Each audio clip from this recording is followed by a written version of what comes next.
Didik TV KPM. Ya betul Mira, kita tengok menganalisis. Ini bila kita tengok perkataan menganalisis, analisis dia tu. Biasanya kalau kita dapat data, kita kena analisis data-data berkenaan. So di sini macam biasalah, kita kena analisis soalan yang diberi, iaitu kita panggil rangsangan yang diberi yang pertama. Contohnya, jadual menunjukkan pemerhatian apabila satu siri ujian dijalankan bagi mengesahkan anion dan juga kation sebatian X. Yang pertama, dia bagi ujiannya, tambah beberapa titik larutan amonia sehingga berlebihan kepada larutan X, dan dia akan tengok pemerhatian, dia kata mendakan putih terbentuk dalam larutan amonia berlebihan. Bermaksudnya dia tak larut dalam amonia. Walaupun kita letak secara berlebihan, dah banyak dah, dia tak larut. Ada satu. Yang kedua, tambah larutan X kepada larutan argentum nitrat, mendakan putih terbentuk. Okay. Bila sebut mendakan putih, dia ada beberapa jenis garam berkenaan. So, murid kita dia dah tahu kalau tambah yang ni hasilnya mendakan putih, maka apa jenis-jenis anion dia. Dia punya klorida ke sulfat. Di sini ada dua pilihan saja. Okay. Iaitu plumbum dengan zinc dan juga klorida dengan sulfat. So, pilihan dia di situ iaitu kalau untuk anion mendakan putih terbentuk dan larut dalam larutan amonia berlebihan. So, bila kita tambah je, bila lebih dia larut. Kalau dia tak larut, dia ada beberapa nilai untuk garam berkenaan lah.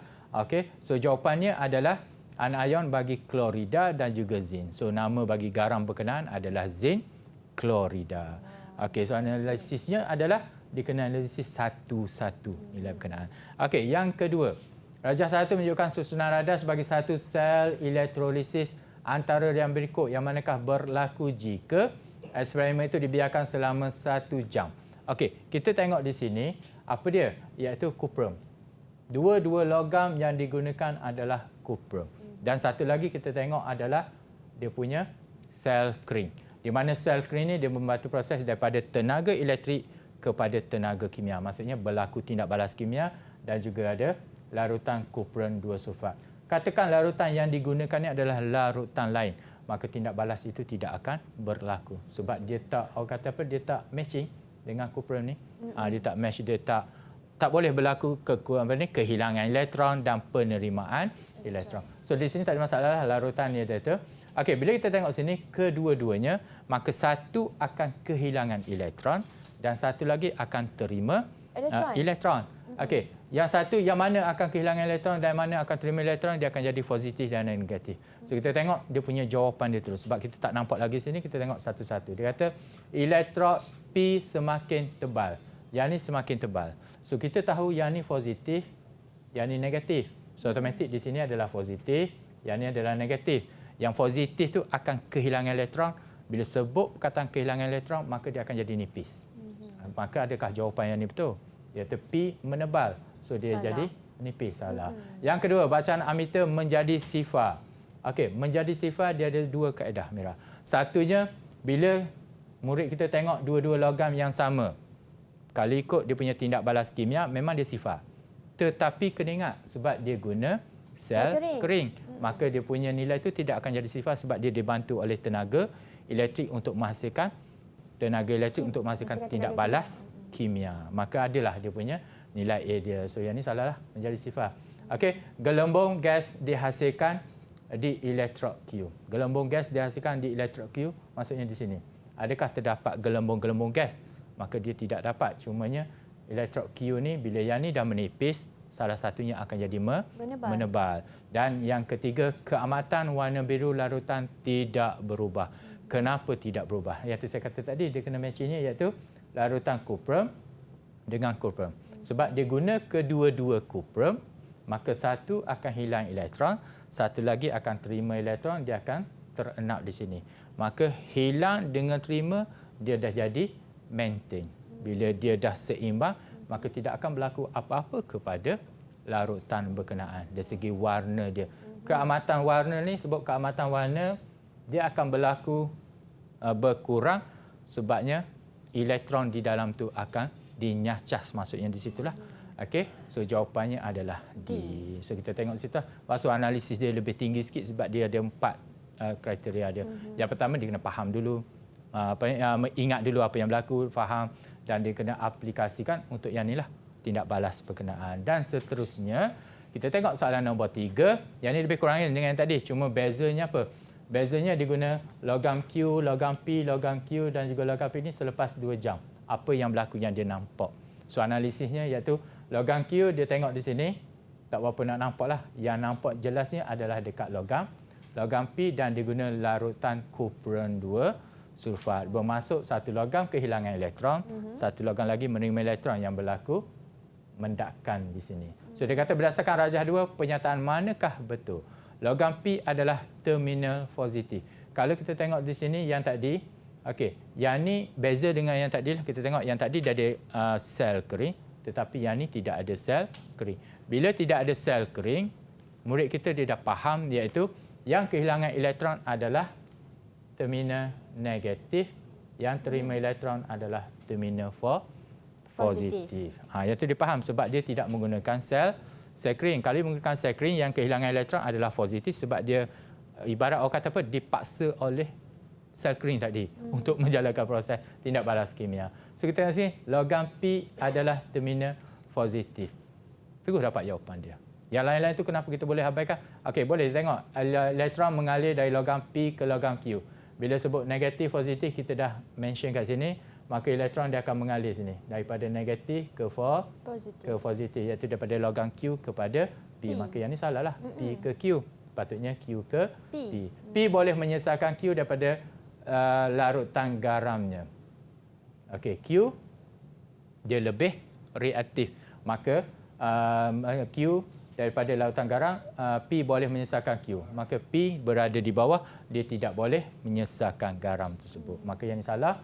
Okey. Dan yang kedudukan logam P lebih tinggi berbanding logam Q. So kita tahu bila negatif, positif, negatif duduk di atas, P duduk di bawah.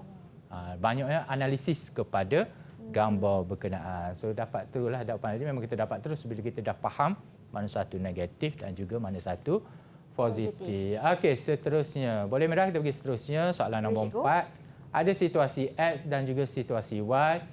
Frekuensi tinggi bunyi whistle, getaran besar bunyi jet berlepas. Antara berikut, pernyataan berikut, manakah yang benar tentang situasi itu? So dia kena analisis ada 2 situasi di mana berdasarkan gelombang bunyilah. Okey, kalau kita tengok sini berkait dengan frekuensi yang dia belajar dan juga getaran. Okey. Kalau kita tengok tu, kalau dalam bahasa Inggeris kita panggil pitching dengan loudness. Pitching tu dia punya nada dia dan juga kekuatan dia lah. Kalau kita tengok di sini, situasi X mempunyai kelangsingan yang rendah. Situasi Y mempunyai kelangsingan yang tinggi. Situasi X mempunyai kelangsingan yang tinggi. Kedua-dua situasi mempunyai kelangsingan. Dia hanya fokus kepada kelangsingan. Langsing, cikgu okey, langsing. Langsing tu kalau kita fikir benda apa? Kurus. Kurus tu maksudnya langsing dia lebih kepada frekuensi. Langsing ni yang dekat. Ada satu lagi besar. Frekuensi dia. Yang ni kita tengok situlah. Kalau kekuatan tu amplitude, naik turun. Okey, so jawapan ni agak-agak apa jawapan dia? Saya pun dah confused jawapannya apa. Sebab kita tengok sini, frekuensi tinggi, getaran besar. Bunyi jet tu. Maka dia situasi dia tu mempunyai kelangsingan yang tinggi. X kelangsingan dia lebih tinggilah berbanding dengan getaran besarnya bunyi jet berlepas. Berlepas tu dia punya bunyi dia tu. Maksudnya dia punya amplitude. Amplitude tinggi, kekuatan dia. Kelangsingan ni lebih kepada frekuensi. Okey, dan seterusnya, yang ni sebagai 5 soalan je lah untuk aplikasi untuk analisis. Okey, yang ni nampak mudah tetapi dia kena analisis satu-satu. Okey, kalau Mira tengok di situ rajah 3 menunjukkan jaringan makanan dalam satu sistem, satu ekosistem hutan hujan tropika.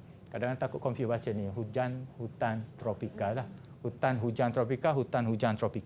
Okey, kalau kita tengok situ bermula dengan tumbuhan hijau, maka dia tahu siapa pengguna pertama, pengguna kedua dan pengguna tertier. Kita panggil sekunder, primer, sekunder, tertier. Kadang-kadang dia tak boleh nak sebut yang tu, dia panggil pertama, kedua dan ketiga. Pun boleh, tak ada masalah. Dia bukan silap konsepnya, cuma istilah yang kita gunakan. So startingnya di sinilah, yang ini adalah pengeluar. Okey, apakah yang akan berlaku kepada populasi organisma jika bilangan burung berkurang? Okey, burungnya duduk di sini. Bila burung berkurang, agak-agak ular ni jadi macam mana? Ular akan Bertambah akan berkurang. Ular akan bertambah. Kejap cikgu. Ya ke bertambah? Oh, tak. Ular akan berkurang lah cikgu. Kenapa berkurang? Sebabnya makanan dia kurang. Betul. Lepas tu burung, apa berlaku kepada beluncas? Beluncas akan bertambah. Beluncas bertambah kenapa? Sebab burung dah berkurang. Burung dah berkurang, tak ada orang nak makan dia lah. Maka kalau beluncas berkurang, bertambah, minta maaf, apa berlaku kepada tumbuhan hijau? Kalau beluncas bertambah, tumbuhan hijau akan berkurang, cikgu. Okey, tumbuhan hijau akan berkurang sebab dia makan. Okey, so soalan kita sini ada beluncas dengan lebah. So apa yang berlaku kepada lebah? Bila tumbuhan berkurang, lebah juga akan berkurang sebab disebabkan makanan di atas tu. Okey, so jawapan dia betul ke tak? Beluncas bertambah, betul. Lebah berkurang, betul sini. Betul. Okey, dan ular Akan berkurang. Okey, bijak Mira. Wah. Betul. Okey, rasa 5 tu dan saya bagi sikit lagi lah perkongsian untuk semua calon lah, iaitu kuasai fakta dan sentiasa praktik apa yang kita dah bincang selama lebih kurang 1 jam Mira. Dan kuasai glossary sains ni apa yang ada dalam buku teks lah, sains itu, dan buat pilihan yang jawapan terbaik. yang terbaik. Itu dia. Didik TV KPM